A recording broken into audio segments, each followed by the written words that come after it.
L'Europe en 3 minutes, le podcast. Toute l'Europe vous propose de mieux saisir les enjeux et le fonctionnement de l'Union européenne en 3 minutes. Une série audio courte et sans jargon. Bonjour, je suis Valentin Ledroit et aujourd'hui je vais vous parler d'un marqueur de notre identité, notre langue et celle de nos voisins européens. Du français à l'allemand en passant par le tchèque ou le hongrois, sans oublier l'inévitable anglais, 24 langues officielles cohabitent au sein de l'Union européenne. On dénombre également une 60aine de langues régionales et locales, sans compter celles des populations immigrées. Un savant mélange qui illustre bien la devise de l'Union européenne, unie dans la diversité.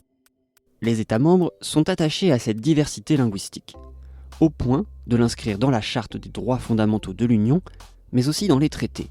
On peut y lire que l'Union européenne respecte la richesse de sa diversité culturelle et linguistique. Cette volonté de promouvoir le multilinguisme crée certaines obligations. Ainsi, les citoyens doivent pouvoir accéder aux documents européens dans l'une des 24 langues officielles de l'Union. 24 langues qui utilisent 3 alphabets différents, latin, grec et cyrillique.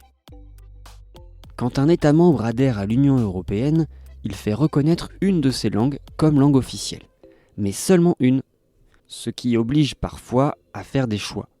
Ainsi, pour 27 États membres, on retrouve seulement 24 langues.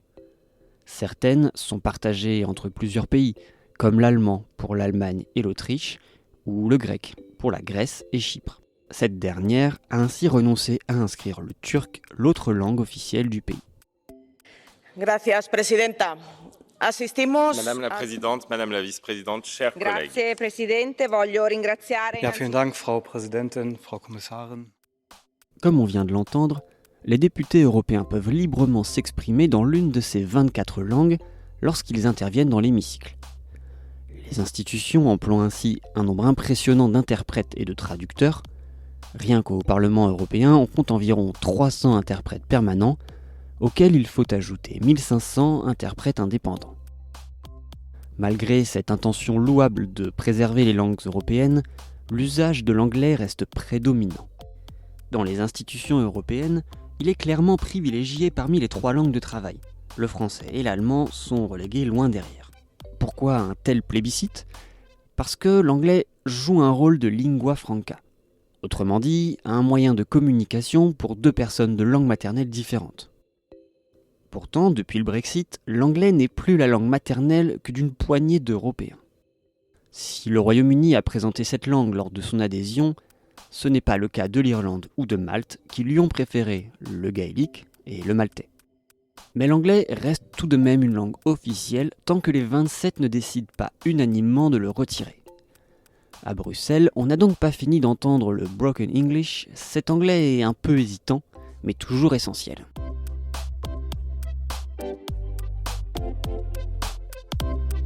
Retrouvez l'Europe en 3 minutes, le podcast, sur www.touteleurope.eu et sur votre plateforme d'écoute préférée.